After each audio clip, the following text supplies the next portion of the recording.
The square outside Buckingham Palace was buzzing with energy. Tourists from around the globe crowded along the famous White Line, their phones raised high, ready to capture a glimpse of the stoic royal guards. The iconic red uniforms and tall bearskin hats of the guards stood out against the gray facade of the palace. A young guard, his face chiseled into an expression of unwavering calm, remained motionless, a symbol of centuries-old British tradition. The air seemed to carry the weight of history, and most visitors respected the solemnity of the moment. Among the crowd, however, stood a woman who seemed immune to the atmosphere. Her bright yellow coat was as loud as her voice, and she laughed with exaggerated cheerfulness, drawing attention to herself. "Is this a museum or what? Where's the emotion? Do these guys ever smile?" Her voice cut through the murmurs of the crowd, earning her a mix of disapproving glances and amused smirks.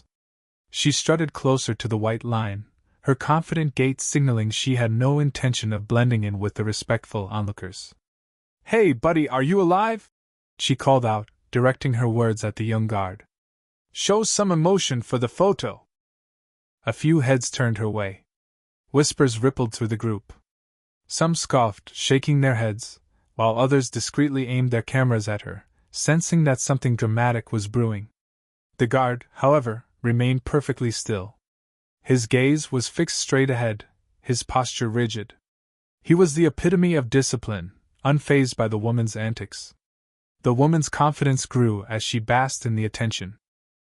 She pulled out her phone, positioning herself for a selfie with the unflinching guard in the background. "Here we go, folks," she announced to her live audience on social media. "This is the famous Royal Guard. No emotions, no reactions. Like mannequins." From the crowd, a voice rang out. "Show some respect for tradition, ma'am. They're not here for your entertainment." The comment only seemed to embolden her.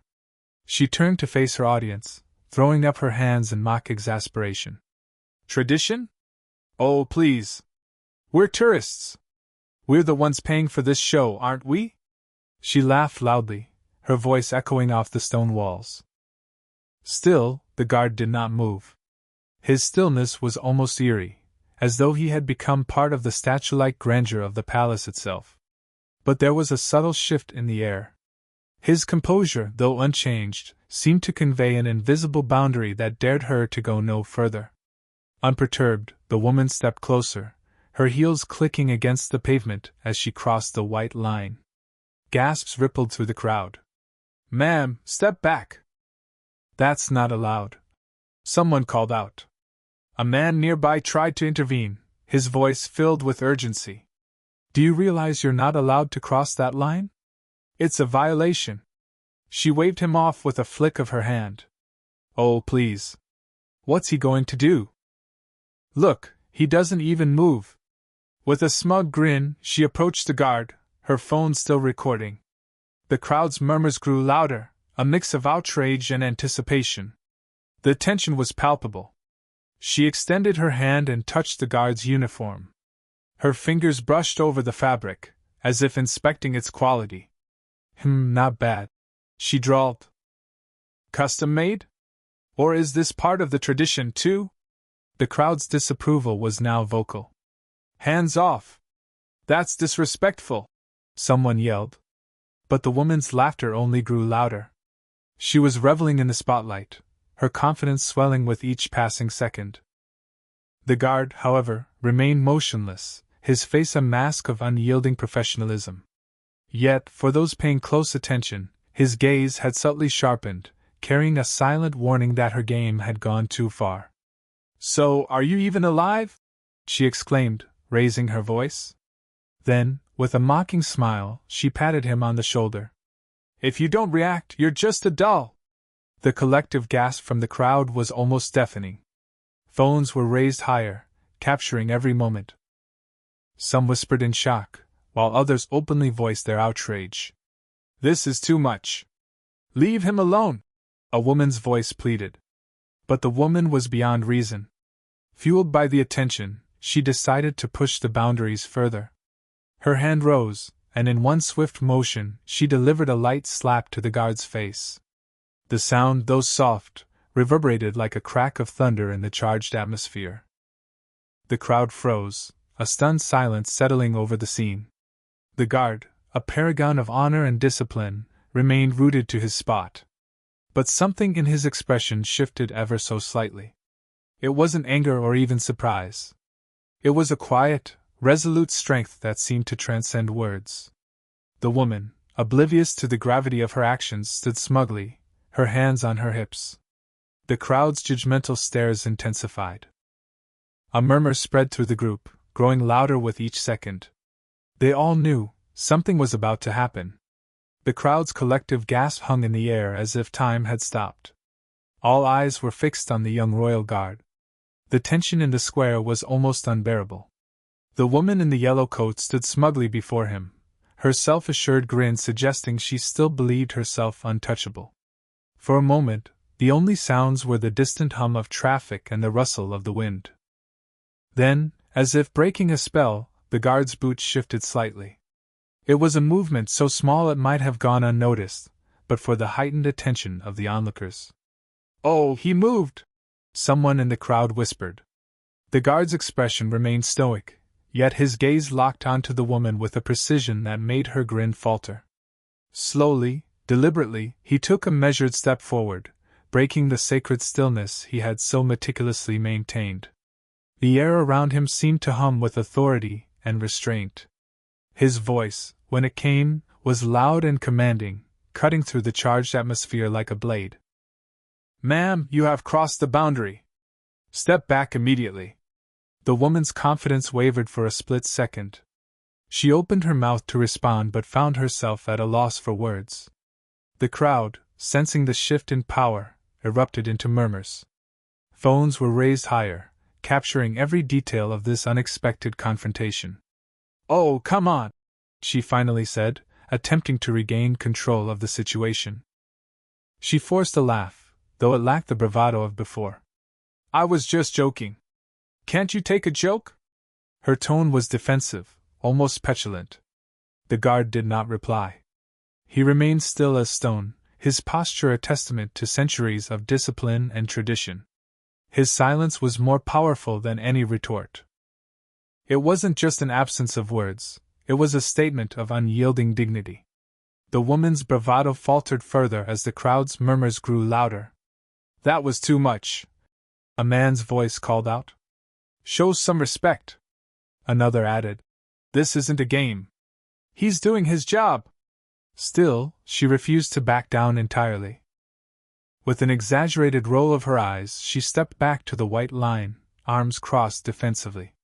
Her lips curled into a defiant pout as she muttered, "Overreacting much?" Before she could retreat further, a new figure entered the scene. A security officer, dressed in a dark uniform, approached with a calm yet resolute demeanor. His presence alone commanded respect. He glanced briefly at the guard, who returned to his rigid stance as though nothing had happened. Then the officer turned his attention to the woman. "Ma'am, your behavior is unacceptable," he said firmly, his voice low but authoritative. "You have violated the protocols of this area and displayed a lack of respect for the traditions upheld here. Please step outside the restricted zone." The woman's face flushed red. For the first time, her confidence seemed to crumble entirely. She stammered, "I didn't mean any harm. It was just a joke, really." The officer's expression did not waver. He gestured toward the exit, his movements leaving no room for negotiation. "Please leave the area immediately," he repeated. Under the weight of the crowd's judgmental stares, she had no choice but to comply. Muttering under her breath, she turned and walked away, her steps quick and uneven. As she disappeared from view, a wave of applause erupted from the onlookers. Cheers and whistles filled the square, directed not only at the guard but at the values he represented. "Well done!" someone shouted. "That's how it's done!" another chimed in. The guard returned to his position, his face once again a mask of impassive professionalism. Yet the atmosphere around him had shifted. He was no longer just a silent figure in a uniform. He had become a symbol of resilience and honor. Videos of the incident were already spreading across social media. Comments poured in like a flood. Disgraceful behavior! So glad the guard stood his ground. This is why I respect the Royal Guard. True professionals. Who does she think she is? Entitlement at its worst. The square gradually returned to its usual rhythm, but the incident left an indelible mark.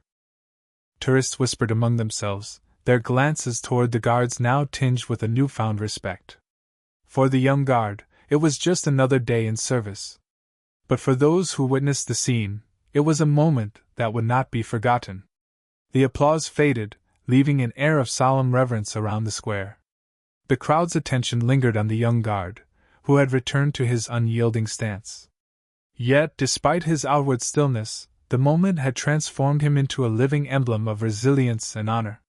While he stood rooted in duty, the whispers among the tourists buzzed with awe and indignation at what they had just witnessed. Meanwhile, the woman in the yellow coat disappeared into the throng, her confidence thoroughly deflated. The judgmental stares and scattered remarks from the crowd followed her departure like a shadow. Every step she took seemed heavier than the last, weighed down by the gravity of her own actions. Back at his post, the guard remained the center of attention. Several onlookers stepped forward cautiously, murmuring their gratitude and admiration. "Thank you for your service," an elderly man said softly, tipping his hat. A young boy, clutching his father's hand, waved at the guard with wide-eyed admiration. His father bent down to whisper, "That's what it means to stand for something greater than yourself." Though the guard's face betrayed no emotion, a faint sense of acknowledgement radiated from his presence. It was as though his stillness had become a language of its own, speaking volumes about duty, restraint, and honor. But the incident was far from over. Videos of the altercation flooded social media, spreading like wildfire across platforms. The woman's smug antics and the guard's poised response became the focal point of heated debates. Clips of her slap and his commanding response were replayed millions of times, each view adding fuel to the growing wave of outrage. The comment sections were ablaze. Unbelievable disrespect. She deserved every bit of that response. The Royal Guard, true professionals. This is why traditions matter. Arrogance meets dignity. Guess who won? For the woman, however, the consequences extended beyond public embarrassment. By the time she returned to her hotel room that evening, her phone was inundated with notifications. Text messages from friends, emails from acquaintances, and countless tags on social media platforms all pointed to the same thing: she had become the face of entitlement and disrespect. Scrolling through the comments, she found no solace. The internet had turned her into a caricature of arrogance, and the weight of public opinion pressed down on her like a suffocating shroud. She threw her phone onto the bed and sank into a chair, burying her face in her hands. The laughter she had reveled in earlier now echoed in her mind as a mocking refrain. The following morning, the square outside Buckingham Palace was more crowded than ever. Word of the incident had spread, and many tourists had come specifically to catch a glimpse of the guard who had maintained his composure in the face of blatant disrespect. The atmosphere was electric with curiosity and reverence. Amid the growing crowd, the woman appeared again, her demeanor markedly different from the day before. Gone was the brash confidence, in its place was a quiet tension. Her bright yellow coat, once a symbol of her attention-seeking antics, now seemed garish and out of place. She avoided eye contact with the tourists, who recognized her immediately and began whispering among themselves. With hesitant steps, she approached the security officer stationed near the entrance. Her voice was low, almost trembling. I'd like to apologize," she said, "for my behavior yesterday." The officer regarded her calmly, his expression unreadable. After a brief pause, he nodded. "You can't undo what's been done," he said. "But acknowledgement is the first step." She offered a weak smile, then turned her gaze toward the guard she had disrespected. Standing as stoically as ever, he seemed oblivious to her presence, his focus fixed straight ahead. Yet something about his bearing felt different. He stood not just as a sentinel but as a reminder of the strength required to uphold dignity in the face of arrogance. Gathering her courage, she walked closer to the guard, stopping well before the white line. "I'm sorry," she said, her voice barely audible. The words hung in the air, met with silence. And yet, in that silence, she felt the weight of her apology sink in. She turned and walked away, her steps lighter but her mind heavier with reflection. For the first time, she began to understand the significance of the tradition she had so carelessly mocked. The crowd's murmurs shifted, their attention returning to the guard. Parents whispered explanations to their children about respect and tradition. Groups of tourists exchanged nods of approval, their collective gaze filled with admiration. As the sun climbed higher, casting its golden light on the square, the guard adjusted his bearskin hat and resumed his post with unwavering resolve. The moment had passed, but the impact lingered. For those who witnessed it, the event was more than a spectacle, it was a lesson in the enduring power of dignity over arrogance. The sun was beginning its descent, casting warm golden hues over Buckingham Palace and the crowd that still lingered in the square. Though the day had worn on, the energy of the earlier events remained palpable. Tourists continued to exchange stories, replaying the events on their phones, while others snapped pictures of the stoic guards, now with a renewed sense of respect. Yet for the woman in the yellow coat, the echoes of the previous day's humiliation followed her everywhere. Her return to the palace had been her attempt to make amends, but the stares and whispers she encountered ensured she felt the weight of her actions. Despite her apology, she was learning the hard way that some mistakes left marks that couldn't be erased so easily. Seated in a nearby cafe, she stared blankly at her cup of tea, untouched and growing cold. The bustling chatter around her seemed distant, drowned out by the turmoil in her mind. Every time she closed her eyes, she could hear the applause, not for her, but for the guard she had tried to mock. It was a sound that carried more than approval, it carried judgment. Across the square, the young royal guard remained at his post. His rigid posture and unwavering gaze were indistinguishable from how he had appeared before the incident, yet those who observed him now saw something more. He had become a symbol, not just of British tradition, but of the strength and integrity required to rise above provocation. Among the onlookers was a journalist, his notebook in hand and camera slung over his shoulder. Intrigued by the viral videos, he had come to document the aftermath. He approached a family standing nearby and began asking questions. "What brings you here today?" the journalist asked, pointing toward the guard. The father, holding the hand of his young daughter, smiled. "We saw the videos online," he said. "It's rare to see such discipline and composure these days. I wanted to show my daughter what it means to stand for something bigger than yourself." The journalist jotted down the man's words and turned to the little girl. "And what do you think?" he asked gently. The girl's eyes sparkled with admiration. "He's like a statue, but alive," she said. "I think he's really brave." The journalist chuckled softly and glanced back at the guard. "Brave indeed," he murmured to himself, snapping a photo. Meanwhile, the woman had left the cafe and was walking aimlessly through the nearby streets. The noise of the city seemed to close in around her, amplifying her feelings of isolation. She couldn't escape the knowledge that she had become infamous overnight. The internet had turned her into a symbol of entitlement and disrespect, a caricature of the worst traits in humanity. For someone who thrived on attention, the spotlight had never felt more unkind. As the day wore on, she found herself drawn back to the palace. This time, she approached quietly, blending into the crowd. She stood at the back, watching the guard with a mixture of guilt and awe. The longer she observed him, the more she began to understand what she had failed to see before. His stillness wasn't a lack of emotion, it was a testament to his strength. His silence wasn't passive, it was deliberate. Suddenly, a commotion broke out near the front of the crowd. A child had tripped and fallen close to the white line. The guard, breaking his stance for the briefest of moments, leaned down to ensure the child was safe. His actions were swift and precise, and within seconds he had resumed his position. The crowd's murmurs turned into applause once more, their respect for him deepening further. The woman watched the scene unfold, her chest tightening with an unfamiliar emotion. It was humility. For the first time in years, she saw beyond herself. The guard's unspoken lesson was clear: strength wasn't about dominance or bravado. It was about restraint, purpose, and respect. As the sun dipped lower, casting long shadows across the square, the woman finally turned to leave. This time, her steps felt purposeful, as though she carried a part of the guard's unyielding resolve with her. She didn't know how to undo the damage she'd caused, but she knew one thing: she couldn't remain the same person who had crossed the line. Back at the palace, the guard adjusted his bearskin hat, his gaze fixed straight ahead. Though he stood silent and still, his presence spoke volumes. He was not just a man in uniform.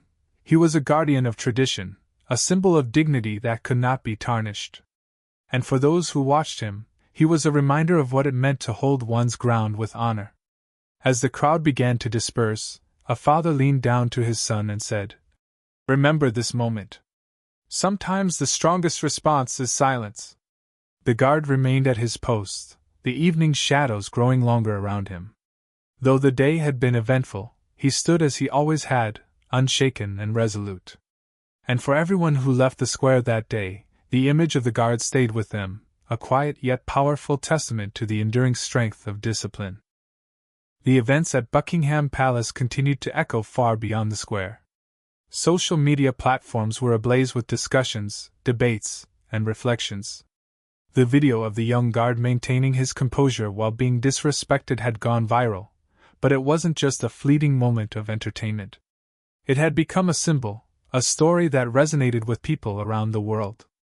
In offices, schools, and homes, the story was retold, each person adding their own interpretation.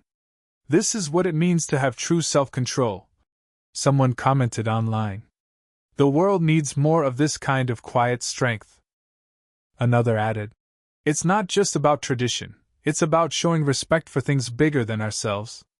But the impact wasn't limited to digital conversations. In London, schools used the incident as a teaching moment. Teachers showed the video to their students, encouraging discussions about respect, discipline, and cultural values. In one classroom, a young boy raised his hand and said, "I want to be like that guard when I grow up." His words brought a smile to his teacher's face. Meanwhile, the woman in the yellow coat had returned home, her life irrevocably altered. The incident had forced her to confront aspects of herself she'd long ignored. She watched the videos online, reading the comments that condemned her actions. At first, the backlash had made her defensive. "They don't know me," she'd muttered to herself. But as the days passed, her perspective shifted. One evening, she sat at her desk, pen in hand, writing a letter. It was addressed to the guard. "To the Royal Guard at Buckingham Palace. I don't expect forgiveness, but I want to apologize for my behavior. I disrespected not just you, but everything you represent. Watching the video of that day has made me realize how wrong I was. Your discipline and strength in the face of my arrogance taught me a lesson I will never forget. Thank you for standing your ground and showing me what true dignity looks like. Sincerely, the woman in the yellow coat. ****. She folded the letter carefully and placed it in an envelope. Though she wasn't sure if it would ever reach him, writing it felt like a step toward redemption. Back at Buckingham Palace, the guard continued his duty. Each day brought new faces, some familiar, others curious to see the viral guard. Yet he remained unchanged, a steadfast presence amidst the ever-shifting crowd. One afternoon, as the guard stood at his post, a woman approached cautiously. Her demeanor was reserved, her steps deliberate.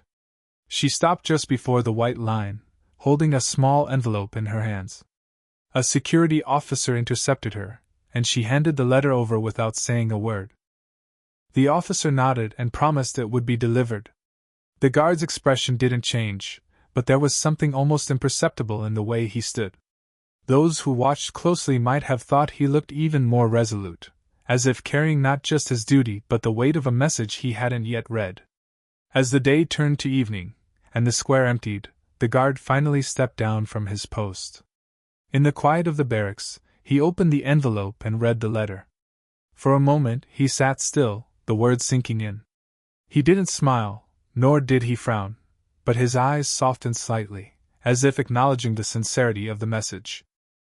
The story of the guard and the woman began to fade from the headlines, but its impact lingered. For the guard, it was another day of service, yet one that carried a deeper meaning. For the woman, it was the beginning of a journey toward understanding and change. And for everyone who heard the story, it was a reminder: dignity, discipline, and respect have a ripple effect far greater than any single moment. In a world often fraught with chaos, sometimes the most powerful actions are the quietest ones.